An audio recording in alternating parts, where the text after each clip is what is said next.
오늘 우리에게 주신 하나님의 말씀 디모데전서 1장 12절에서 20절의 말씀입니다. 디모데전서 1장 12절에서 20절의 말씀입니다. 제가 가진 성경은 신약성경 337쪽입니다. 제가 봉독해 드리겠습니다.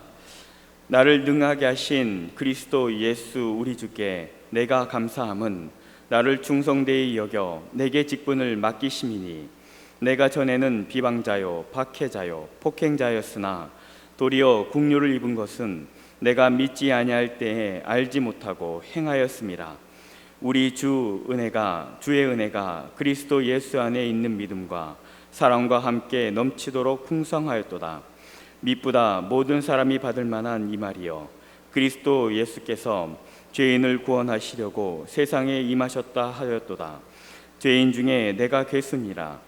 그러나 내가 국류를 입은 까닭은 예수 그리스도께서 내게 먼저 일체 오래 참으심을 보이사 후에 주를 믿어 영생 얻은 자들에게 본이 되게 하려 하심이라. 영원하신 왕 곧 썩지 아니하고 보이지 아니하고 홀로 하나이신 하나님께 존귀와 영광이 영원 무궁하도록 있을지어다. 아멘. 아들 디모데야, 내가 내게 이 교훈으로서 명하노니 전에 너를 지도한 예언을 따라 그것으로 선한 싸움을 싸우며 믿음과 착한 양심을 가지라. 어떤 이들은 이 양심을 버렸고 그 믿음에 관하여는 파선하였느니라. 그 가운데 후메네와 알렉산더가 있으니 내가 사탄에게 내준 것은 그들로 훈계를 받아 신성을 모독하지 못하게 하려 함이라. 아멘. 이 시간 담임 목사님 나오셔서 선한 싸움을 싸우라 라는 제목으로 하나님의 말씀 선포하시겠습니다. 할렐루야. 우리 먼저 광고를 하도록 합니다. 지금 계속해서 우리 중직자들 중심으로 해서 릴레이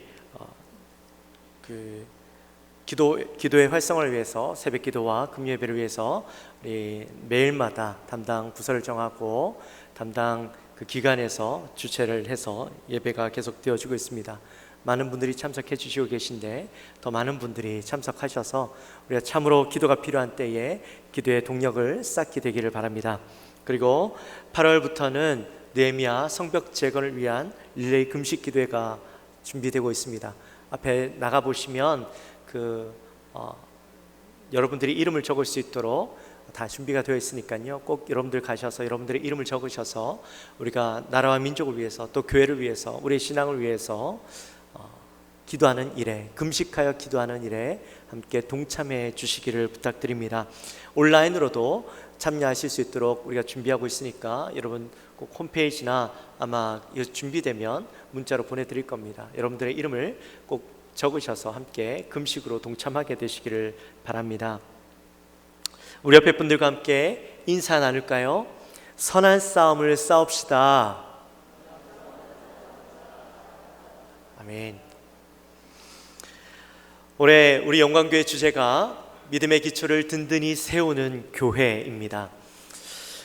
코로나로 인해서 우리가 올해 많은 계획들을 가지고 있었지만 다 취소되거나 연기되어지고 할 수 없고, 일단 가능한 주일 설교를 통해서 여러분들에게 믿음의 기초에 대해서 함께 말씀을 나누고, 특별히 웨스트민스터 소요리 문답을 통해 여러분들에게 그 믿음의 기초를, 신학의 기초를 쌓을 수 있도록 여러분들에게 말씀을 전해드리고 있습니다.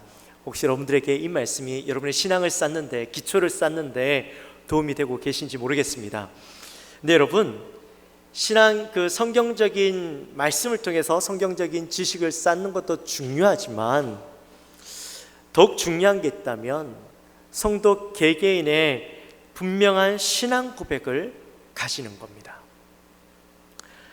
내가 예수를 어떻게 믿게 되었고, 내가 예수를 왜 믿고, 또 예수 믿는 이유가 무엇이고, 예수가 내 삶에 어떤 이유가 되는지, 또 내가 그 예수를 통해서 무엇을 위해서 살아가 나가는지 분명하게 이야기할 수 있는 이 신앙 고백이 있어야 하는 것이죠.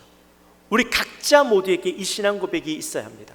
그리고 그 신앙 고백으로 그리스도인의 삶을 살아나가는 것이죠. 우리는 그래서 매 예배 때마다 사도신경을 고백을 합니다.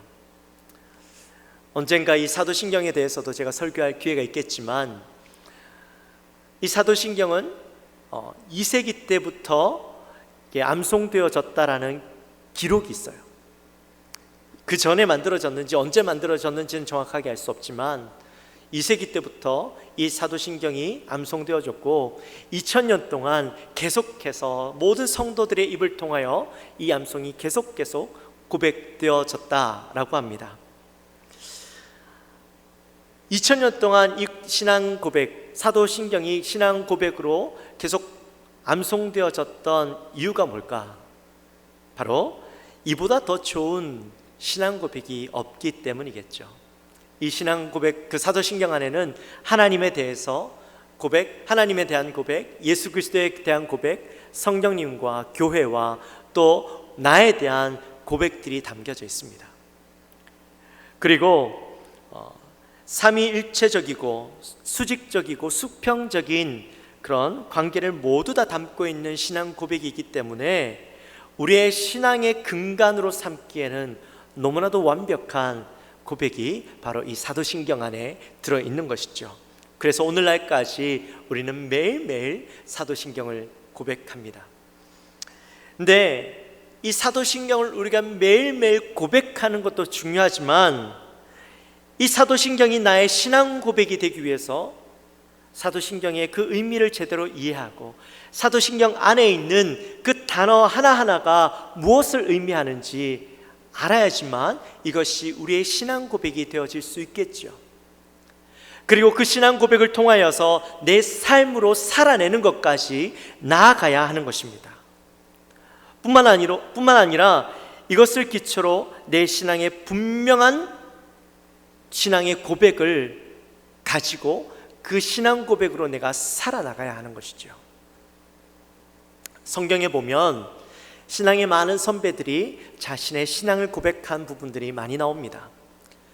특별히 마태복음 16장 16절 말씀에 보면 베드로 사도가 고백한 신앙 고백이 나오죠. 뭐라고 고백했습니까?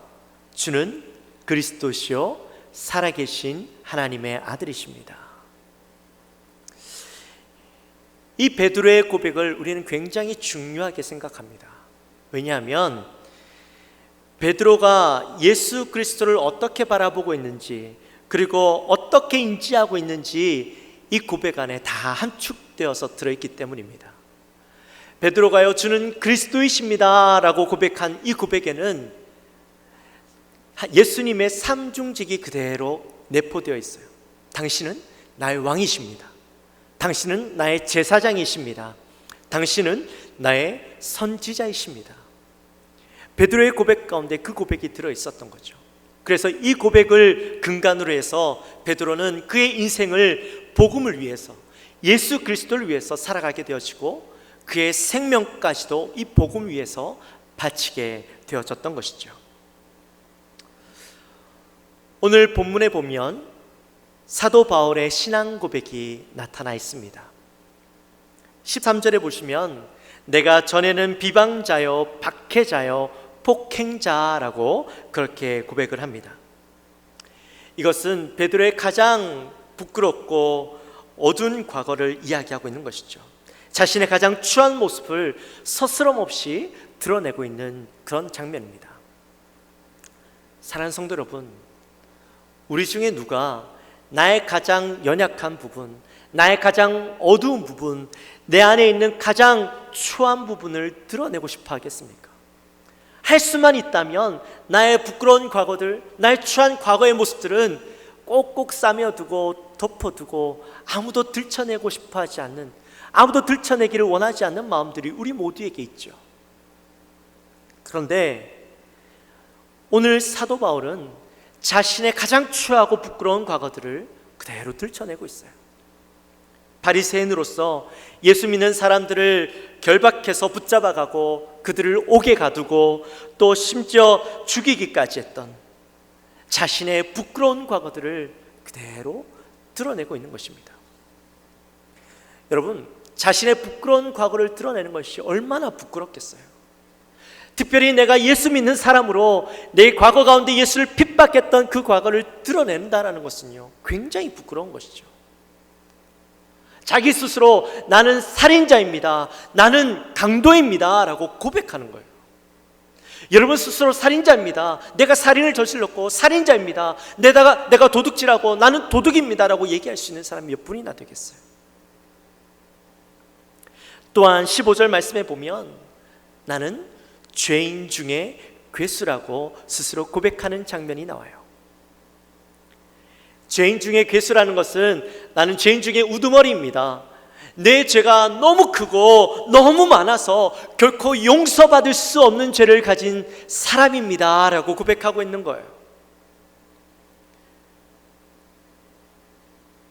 그런데 왜 사도 바울이 이런 고백을 하고 있는 것일까요? 왜 자신의 가장 부끄러운 과거를 들춰내면서까지 이렇게 고백하고 있는 것일까요? 바로 예수 그리스도의 긍휼을 입었기 때문에 이렇게 고백하고 있는 거예요. 자신의 그 과거의 잘못을 철저하게 인식하고 그러한 가운데 내가 긍휼을 받을 수 없는데 긍휼을 입었다라는 거죠. 하나님의 전적인 은혜로, 예수 그리스도의 무조건적인 사랑과 은혜로 그분이 나를 불쌍히 여겨주셔서 내가 구원을 받게 되었다라고 고백하고 있는 겁니다. 뿐만 아니라 12절 말씀에 보면 내가 죄인으로서 용서받은 것도 모자라서 그분이 나에게 능력을 주시고 예수 그리스도를 전하는 사도로 나를 불러주셨다라고 고백하고 있는 거예요. 그러니 이 사도 바울의 고백이 그 안에 일어났던 놀라운 변화와 그 사랑에 대해서 얼마나 감격하고 있는가 하는 것을 이 말씀 안에 다 드러내고 있는 것이죠. 그리고 15절과 16절 말씀에서 예수 그리스도에 대한 자기의 인지를 이야기하고 있어요. 15절 말씀에 보면 미쁘다 모든 사람이 받을 만한 이 말이여, 그리스도 예수께서 죄인을 구원하시려고 세상에 임하셨다 하였도다. 또 16절 말씀에 보면 내가 긍휼을 입은 까닭은 그리스도께서 내게 먼저 일체 오래 참으심을 보이사 후에 주를 믿어 영생 얻는 자들에게 본이 되게 하려 하심이라. 아멘. 바울이요, 예수 그리스도에 대한 살아있고 분명한 고백을 이곳에서 하고 있죠. 예수께서 왜 이곳에 오셨다고요? 죄인을 구원하시기 위해서 이 세상에 오셨다라고 고백하고 있고, 자신과 같은 죄인을 오래 참으시고 이방의 사도가 되게 하셨다라고 고백하고 있어요. 그리고 자기와 같은 죄인에게 본이 되게 하시기 위해서 자기를 구원해 주셨다라고. 결코 나 같은 자도 용서받지 못할 나 같은 자도 주님이 구원해 주셨는데 나보다 더 심한 자가 어디 있겠습니까? 그러니 누구라도 예수 그리스도를 믿기만 하면 구원 얻을 수 있습니다 라고 고백하는 본이 되게 세워주셨다라는 거죠. 그러니 자신의 그런 부끄러운 과거, 감추고 싶은 과거를 마음껏 드러낼 수 있는 거예요. 왜냐하면 내 부끄러운 과거를 통해서 예수 그리스도의 그 놀라운 사랑과 은혜가 드러날 수만 있다면, 내 부끄러운 과거는 누가 나를 이용해서 그 부끄러운 과거를 향하여서 욕하고 비난한다 할지라도 그것이 내게 전혀 문제가 되지 않는 것은, 내가 죽더라도 예수 그리스도가 살아나기만 한다면, 드러나기만 한다면 그것이 아무런 문제가 되지 않는다라는 겁니다. 그런 자신의 분명한 신앙 고백을 여기에서 하고 있는 거죠. 그리고 17절 말씀에 보면 그가 무엇을 위해서 앞으로 살아나갈 것인가를 고백하고 있습니다. 우리 17절 말씀 같이 함께 읽어보도록 할까요? 17절 말씀 같이 읽습니다. 시작. 영원하신 왕 곧 썩지 아니하고 보이지 아니하고 홀로 하나의 신 하나님께 존귀와 영광이 영원 무궁하도록 있을지어다. 아멘. 사도 바울이 하나님을 향한 찬양의 고백을 하고 있죠. 근데 이것이 단순한 찬양이 아니라 자기의 인생의 고백인 거예요. 앞으로 내 인생이 어떻게 살아갈지 방향성을 이야기하고 있는 고백인 거예요. 사랑하는 성도 여러분, 저와 여러분에게도요, 오늘 사도 바울의 신앙 고백처럼 저희도 이런 고백을 할 수 있게 되어지기를 주님의 이름으로 축원합니다. 나의 죄에 대한 비참함을 깨닫고 내가 예수 그리스도의 놀라운 사랑과 은혜와 긍휼을 입은 것을 깨닫고 내가 받은 그 구원에 감격하여서 앞으로 내가 살아가는 그 인생이 어떠한 삶이 되어질지 내 삶의 분명한 목적과 이유가 나타나는 그런 신앙 고백을 가지고 내 인생을 날마다 살아가는 저와 여러분이 되어지시기를 주님의 이름으로 축원합니다. 그렇다면 사도 바울이 왜 이 고백을 여기에서 하게 된 것일까요? 왜 디모데전서 1장에서 자신의 신앙 고백을 하게 되어진 것일까요? 그것은 바로 디모데 때문이었죠. 디모데는 사도 바울의 영적인 아들로 그가 너무나도 사랑하고 아끼던 그런 사람이었습니다.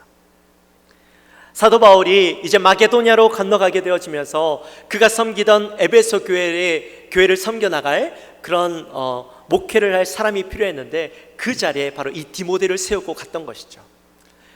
디모데는요 참 신앙 좋고 훌륭한 성품을 가지고 있고 복음에 대한 열정을 가지고 있던 그런 사람이었습니다. 근데 목회를 한다는 것이 쉽지 않았어요. 특별히 에베소 교회 가운데 이단들이 들어와서 거짓 선지자들이 들어와서 이 성도들을 미혹하고 교회를 어지럽게 하는 거예요.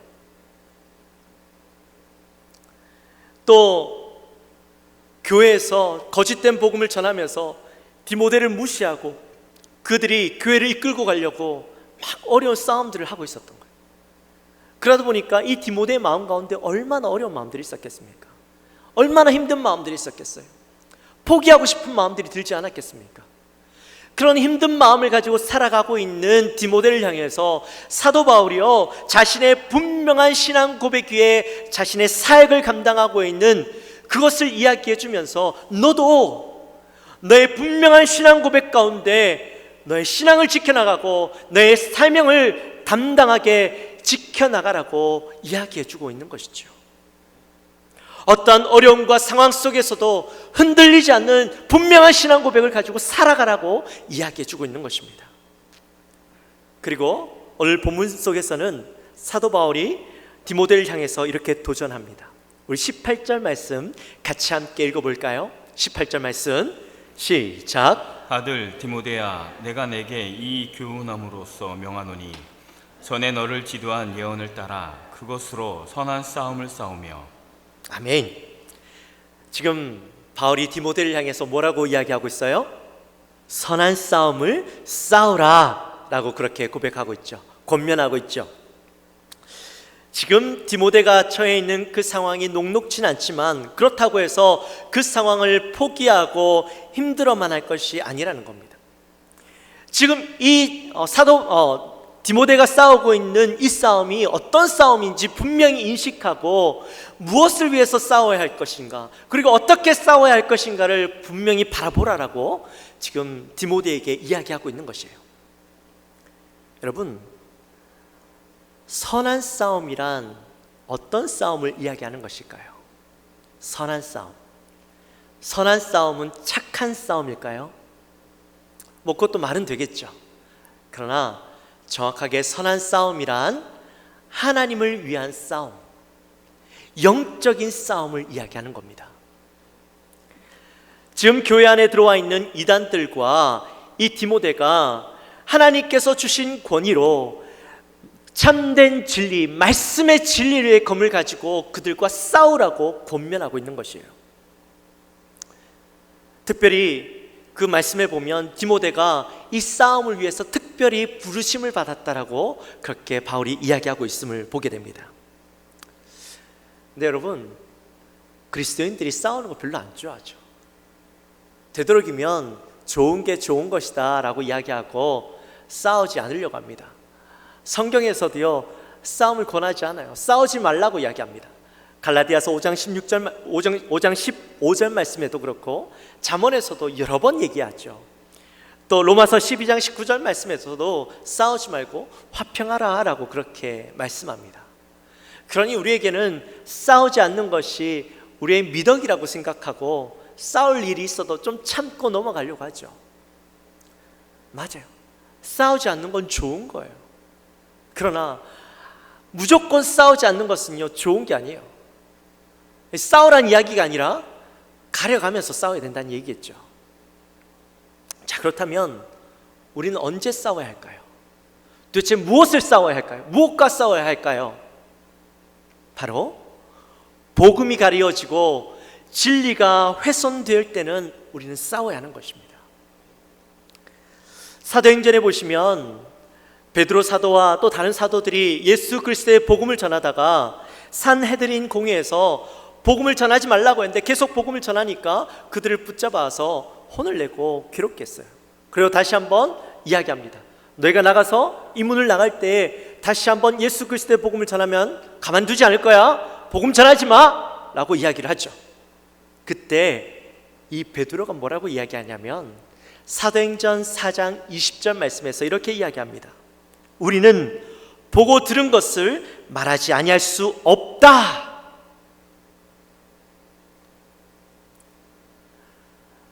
너 복음 전하면 죽어. 가만히 두지 않겠어. 라고 이야기하는데 그들 향하여서 나는 보고 들은 것을 전하지 않을 수 없어. 이게 진실이고 이것이 사실인데 어떻게 나에게 전하지 말라 그러는 거야? 라고 이야기하고 자신 있게 그들 앞에서 선포하고 있는 거죠. 사랑하는 성도 여러분, 우리도 이 베드로 사도처럼 진리에 관해서라면, 복음에 관해서라면 결코 물러서지 않고 담대하게 싸움을 싸워야만 합니다. 영적인 싸움을 싸워야만 하는 것이에요. 지금 교회는 진리의 문제에 관해서 큰 위기 가운데 처해 있습니다. 지난 2007년부터 차별금지법이 계속 국회에 상정되어졌고 7번의 이 국회에 상정되어졌다가 그것이 자연 소멸되거나 아니면 취하해서 그것이 상정되지 못했던 경우들이 있었습니다. 너무 감사하게도 이때까지 그 법이 상정되지 않았는데 지난 6월 29일 날 일명 포괄적 차별금지 법안이 정의당 장혜영 의원과 10명의 의원들에 의해서 입안이 되었습니다. 그리고 15일 날 이 법안이 입법 심사에 들어갔습니다. 아마 우리 성도님들 중에서는 차별금지법에 대해서 잘 모르시거나 또 혹시라도 오해하시는 분들이 계실지도 모르겠습니다. 차별금지법 좋은 거 아니야? 차별하지 말라는 건데 그게 뭐가 잘못된 것이지? 라고 이야기하실지도 모르겠어요. 맞아요. 당연히 차별하는 것은요, 금지되어야 합니다. 모든 사람들에게 공평하게 차별하지 않고 그들을 섬겨야 되는 것이죠. 예수님도 늘 약자의 편에 서셨고 성경도 우리에게 약자를 도우라라고 말씀합니다. 그러나 우리의 눈을 속여가며 우리의 귀를 속여가며 이 법안을 통과하려고 하는 것은 약자를 위한 것이 아니라 동성애자들과 성소수자들을 위한 그들을 옹호하고 또 가정의 그 사회적 근간인 가정의 기틀을 무너뜨리려고 하고 또 성경에 위배되는 일들을 하려고 하기 때문입니다.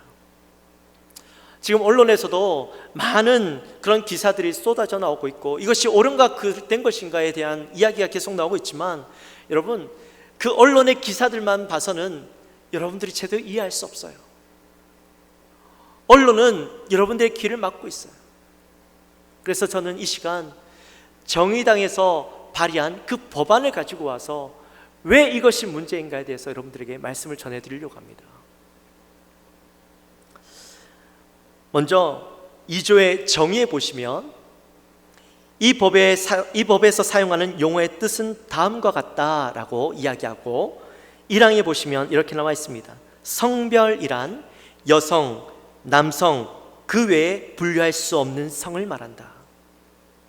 그러니까 이때까지는 법에는 남성과 여성만 존재했어요. 그러나 이 법이 통과되면 앞으로는 남성과 여성과 제3의 성이 이제 모두 다 포함되는 것입니다.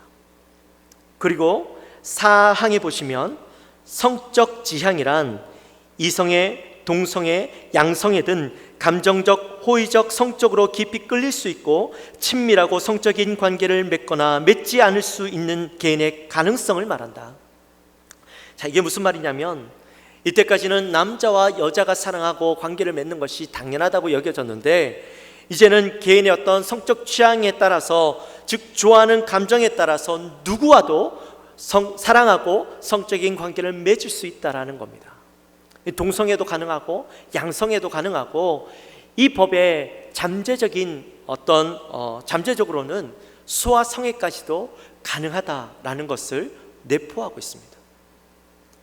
이미 미국에서는 이 법을 기틀로 해서 소아 상해까지도 포함하려고 하는 그런 법안들이 계속 발의되고 있어요. 근데 더 큰 문제는 그 뒤에 있어요. 5항에 보시면 성별 정체성이란 자신의 성별에 관한 인식 혹은 표현을 말하며 자신이 인지하는 성과 타인이 인지하는 성이 일치하거나 불일치하는 상황을 포함한다. 자, 이게 무슨 말이냐면요, 내가 남자가 될 수도 있고 여자가 될 수도 있다는 말이에요. 내 성적 취향에 따라서 또 내 감정에 의해서 내 성을 선택할 수 있다는 말입니다. 그 성의 정체성들이 완전히 무너지는 것이죠. 내 감정에 따라서 내가 오늘 남자라고 여겨지면 남자 목욕탕, 남자 화장실, 남자 샤워장에 들어갈 수 있는 거예요. 그리고 오늘 내 기분에 따라서 내가 여자라고 느껴지면 여자 화장실에도 들어가고 여자 샤워장에도 들어가고 여자 목욕탕에도 들어갈 수 있는 거예요. 문제는 이것을 가지고 누가 문제를 삼으면 내가 차별받았다고 얘기하고 거기에 대해서 인권위에다가 제소할 수 있는 거예요.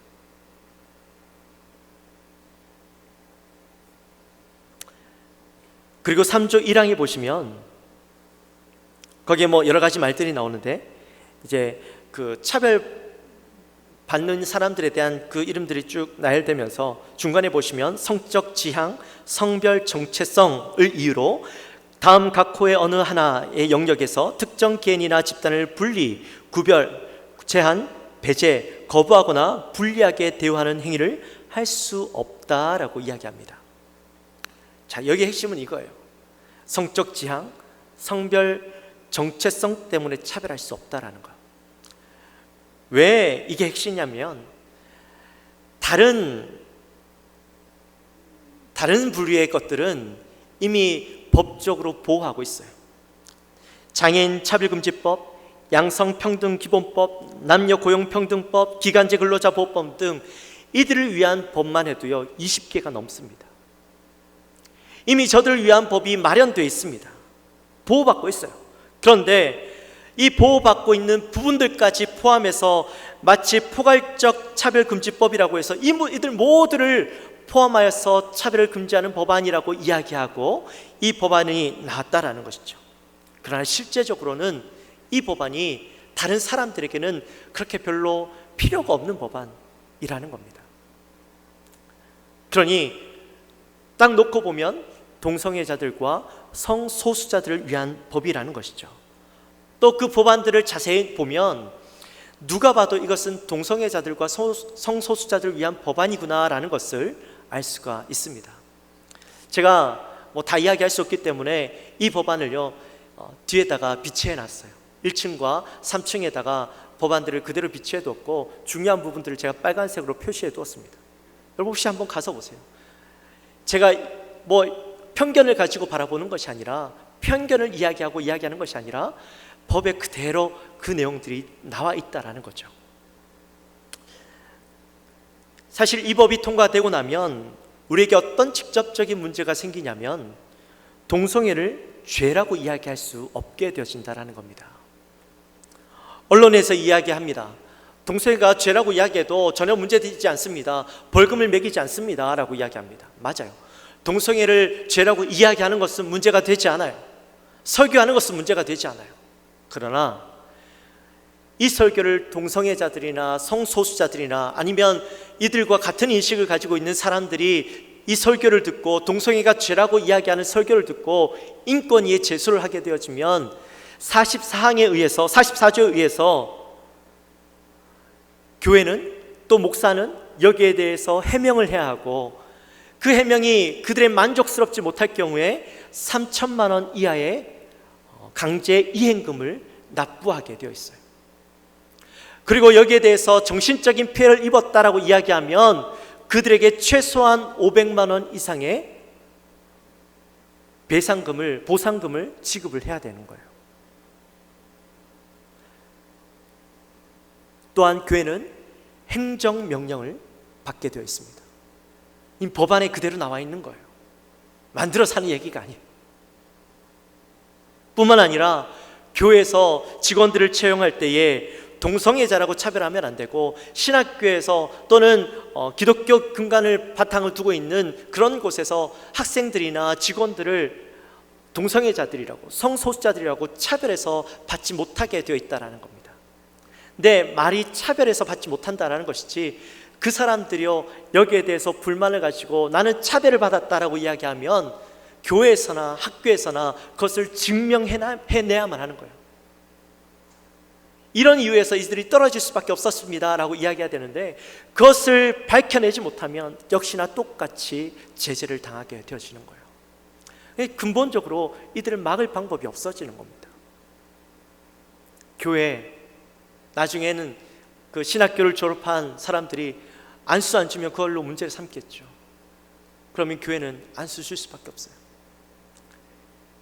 여러분, 교회에 담임 목사로, 부교육자로 동성애자들이나 트랜스젠더나 성소수자들이 와서 설교하고 이야기하게 된다는 것이죠. 더 큰 문제는 우리가요 성경에서 살인은 죄라고 이야기하죠. 또 도둑질은 죄라고 이야기합니다. 동성애도 성경에서는 죄라고 이야기해요. 근데 성경에서 이야기하는 것들을 이야기할 수 없어지는 것이죠. 도리어 그런 사람들이 와서, 이 성소수자들이 와서 동성애는 좋은 겁니다, 바른 겁니다, 옳은 것입니다, 권유하고 하라고 여러분들에게 이야기할 수 있다는 거예요. 성경에서 금지하고 있는 것을 얼마든지 이야기할 수 있게 되어진다는 거예요. 실제적으로 동성애자들이나 성소수자들을 뽑지 않으면 역차별을 당하고 불이익을 당하게 되어지게 되는 법안이 바로 이 차별금지법입니다. 그리고 이러한 차별금지법은요 시작일 뿐이에요. 제가 자료는 준비했습니다만 유럽과 미국에서 이미 차별금지법이 시행되고, 그 차별금지법을 기초로 해서 계속해서 법안이 만들어지고 있어요. 영국의 내용들을 한번 제가 보여드릴까요? 저렇게 해서 내용들이 쭉 나와요. 또 계속해서 지금도 법안이 만들어지고 있는데, 작년에 미국에 동성애 치료 금지 법안이 만들어졌어요. 이게 뭐 됐는지 모르겠지만 그 법안이 상정되어져서 동성애를 질병으로 바라보고 난 이것으로부터 벗어나고 싶다라고 생각하는 사람들이 치료받기 원하는데 그것을 치료하지 못하도록, 그건 질병이 아니야, 그건 옳은 것이야, 바른 관계야 라고 이야기하고 치료받지 못하도록 하는 법안이 만들어졌어요. 또 올해는 캘리포니아주에 동성애를 반대하는 설교를 금지하는 법안이 상정이 되었어요. 목사들이 교회에서 동성애는 죄입니다라고 설교하면 목사들에게 엄청난 벌금을 부과하고 실형을 살도록 하는 그런 법안들이 이 차별금지법을 기초로 해서 계속해서 만들어지고 있는 거예요. 그 외에도 이야기할 것들이 너무 많아요. 그러나 시간들이 너무 많이 가기 때문에 제가 다 말씀드릴 수 없지만, 결국에는 진리를 무너뜨리고 하나님의 말씀을 온전히 전하지 못하게 하는 일들이 우리 가운데서 계속해서 일어나고 있는데, 이들을 우리는 외면해서는 안 된다는 거예요. 물론 동성애자들이나 성소수자들을 사랑하고 그들을 품어줘야 합니다. 그리고 그들이 가지고 있는 상황 가운데 이것이 잘못된 것임을 우리가 가르쳐주고 그들이 회개하고 구원받을 수 있도록 우리가 도와야 되는 것은 당연히 해야 되는 것이에요. 우리가 그들을 차별하고 그들을 미워하고 배격하고 그들을 분리시키자, 이게 아니에요. 그들을 사랑하되 잘못된 것은 잘못된 것이라고, 살인은 죄라고, 도둑질은 죄라고 이야기하고 동성애도 죄라고 이야기할 수 있고 그들이 구원받을 수 있도록 해줘야 되는데, 그것 자체를 하지 못하게 만든 법이 바로 이 법이라는 거예요. 여러분, 우리가 그 시대를 살아가고 있어요. 그렇기 때문에 우리가 이 일들을 해야만 하는 것입니다. 분명한 신앙 고백 위에 우리가 무엇을 위해서 살고 무엇을 지키며 무엇을 싸워야 하는지 분명히 알아야지만 우리의 사명을 감당할 수 있는 거예요. 사랑하는 성도 여러분, 아무리 봐도요, 지금 우리가 살아가고 있는 때는 마지막 때인 것 같아요. 주님이 곧 오실 것만 같아요. 이럴 때일수록 우리는 어떻게 해야 될까요?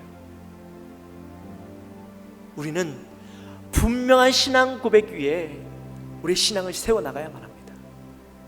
어떤 상황과 어떤 환경 속에서도 흔들리지 않을 분명한 신앙 고백. 주는 그리스도이십니다. 내가 예수 그리스도를 믿고 주님이 날 구원하셨고, 내가 그 엄청난 사랑과 그 긍휼 가운데 내가 구원을 받았고, 내가 그 사랑 때문에 살아가고 있는데 앞으로 내 인생이 어떻게 살아야 할 것인가 분명한 방향을 설정하고 나가야 하는 인생이 되어야 하는 것이에요. 그리고 하나님께서 우리에게 맡겨주신 사명, 선한 싸움을 싸워나가야만 하는 것입니다. 여러분, 우리의 싸움은 혈과 육의 싸움이 아니라 했어요. 사람을 위협하고 사람을 배격하는 싸움이 아니라 했어요. 이 싸움은 마귀와의 싸움이에요. 공중권세 잡은 자들과의 싸움이에요. 우리는 그 싸움을 싸우기 위해서 마음을 담대히 먹고 싸워야만 하는 거예요. 하나님의 말씀의 근간을 무너뜨리려고 하는 그것들과 싸워야만 하는 것이죠. 우리 산안용광교회 성도님들은 그런 믿음의 기초 가운데, 신앙의 기초 가운데, 신앙 고백의 기초 가운데 하나님께서 우리에게 맡겨주신 사명을 감당하는 그런 주의 일꾼들이 되어지기를, 주의 군사가 되어지기를 주님의 이름으로 축원합니다. 우리 시간에 함께 찬양합시다. 주님 다시 오실 때까지.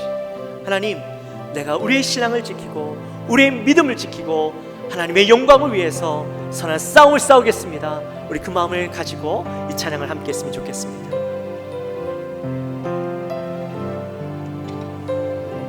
주님 다시 오실 때까지. 주님 다시 오실 때까지 나는 이 길을 가리라. 좁은 문, 좁은 길, 나의 십자가 지고 나의 가는 이 길 끝에서 나는 주님을 보리라. 영광의 내 주님 나를 맞아주시리. 주님 다시 오실 때까지, 주님 다시 오실 때까지 나는 일어나 달려가리라. 주의 영광 온 땅 덮을 때 나는 일어나 노래하리. 내 사모하는 주님 온 세상 구주시라. 내 사모하는 주님 영광의 왕이시라. 다시 한번, 주님 다시 오실 때까지. 주님 다시 오실 때까지 나는 이 길을 가리라. 믿음의 고백으로 좁은 문, 좁은 길, 나의 십자가 지고. 정말이십니까? 나의 가는 이 길 끝에서 나는 주님을 보리라. 영광의 내 주님 나를 맞아주시리. 주님 다시 오실 때까지, 주님 다시 오실 때까지 나는 일어나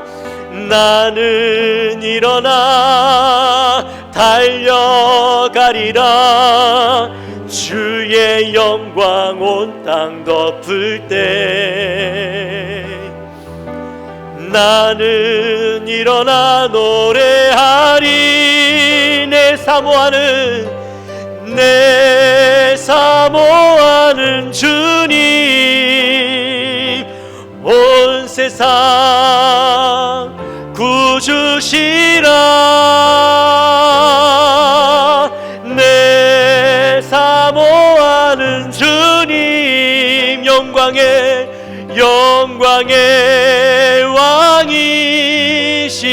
내 사모하는 주님, 내 사모하는 주님 온 세상 구주시라. 내 사모하는 주님 영광의 왕이시라. 할렐루야. 우리 하나님께 기도하며 나갑시다. 하나님, 오늘 말씀을 통하여서 우리의 삶 가운데 참된 분명한 신앙 고백이 있어야 됨을 다시 한번 깨닫습니다. 그 분명한 신앙 고백 위에 우리가 세워지고 우리가 참된 믿음의 삶들을 살아갈 때에 이 땅에 있는 영적인 것들과 사단의 권세들과 선한 싸움을 싸울 수 있습니다. 하나님, 먼저 우리의 마음 가운데, 우리의 삶 가운데, 우리의 신앙 가운데 분명한 신앙 고백을 가지게 하시고 그 신앙 고백으로 하나님께서 우리에게 맡겨주신 귀한 사명 감당하게 하여 주옵소서. 선한 싸움을 싸우게 하여 주옵소서. 우리 마음을 가지고 간절히 기도하며 나갑니다. 하나님 아버지 감사합니다. 저희들을 사랑하여 주시고 오늘도 귀한 말씀을 통하여 하나님 은혜 주신 것 감사합니다. 하나님, 오늘 우리가 귀한 말씀을 받았습니다. 우리가 이 땅에 그리스도인으로서 삶을 살아가지만, 말씀을 듣지만 그 말씀들이 우리 안에서 새겨지고 든든히 기초가 되어지고, 또한 그 말씀을 기초로 하여서 또 하나님 우리가 신앙을 세워나가고 믿음을 세워나가고 우리의 온전한 기준을 세워나가야만 합니다. 얘가 왜 예수를 믿고 예수가 나에게 어떤 존재이고 우리가 앞으로 이 예수 믿는 삶 가운데 어떻게 살아나갈 것인가, 우리가 분명한 기준을 가지고 살아야겠습니다. 하나님, 이 시간 우리의 마음 가운데 예수 그리스도를 향한 온전한 신앙 고백이 있게 하시고 기준이 세워지게 하여 주시며 우리가 그것을 가지고 이 땅을 살아나가게 하여 주옵소서. 그리고 하나님, 이 땅 가운데 우리가 그 믿음의 삶들을 살아나갈 때에 주님 우리에게 주신 귀한 사명, 믿음의 사명, 하나님 우리가 잘 감당할 수 있도록 은혜를 허락하여 주옵소서. 특별히 하나님, 이 땅 가운데 하나님 우리가 주님께서 우리에게 맡겨주신 선한 싸움을 싸워야 합니다. 하나님, 혈과 육과의 싸움이 아니라 공중 권세 잡은 사단 마귀와의 권세와 하나님 우리가 영적인 싸움을 해야만 합니다. 주님 우리에게 하나님의 군사가 되게 하셨는데, 주님 이 시간에 우리가 그들과 함께 싸워서 이길 수 있는 믿음과 힘과 능력을 허락하여 주옵소서. 하나님, 우리가 온전히 주님을 바라봄으로 그들과 담대히 싸워나가서 이길 수 있는 저희들 될 수 있도록 도와주옵소서. 하나님, 저희들에게 힘을 허락하여 주옵소서. 믿음을 허락하여 주옵소서. 은혜를 허락하여 주옵소서. 하나님 감사합니다. 저희들을 사랑하여 주시고 오늘 또 말씀을 통하여서 우리가 어떻게 살아나가야 할지 깨닫게 하시니 감사합니다. 하나님, 사도 바울의 신앙 고백을 들었습니다. 그의 신앙 고백이 어떤지 들었습니다. 우리의 삶 속에 참된 신앙 고백이 있는지 되돌아보게 하시고 말씀에 기초로 하여서 주님께서 우리에게 베풀어 주신 은혜를 깨닫고 우리의 더러운 죄악들을 깨닫고 하나님 앞에 받은 은혜가 너무나 귀하고 감사하여서 믿음의 삶들을 살아가기로 결단하고 참된 주의 종이 되기로 결단하는 우리의 삶 되게 하시며 그 믿음의 선한 싸움을 싸우며 살아가기로 결단하는 우리의 모습이 되게 하여 주옵소서. 그리함으로 하나님께서 우리에게 맡겨주신 그 하나님 사명들을 감당함으로 하나님을 기쁘시게 하며 사단 권세와 싸워 이기는 저들의 삶이 되게 하여 주옵소서. 그 믿음의 길을 끝까지 나가는 저들 되게 도와주옵소서. 감사합니다. 예수님의 이름으로 기도합니다. 아멘.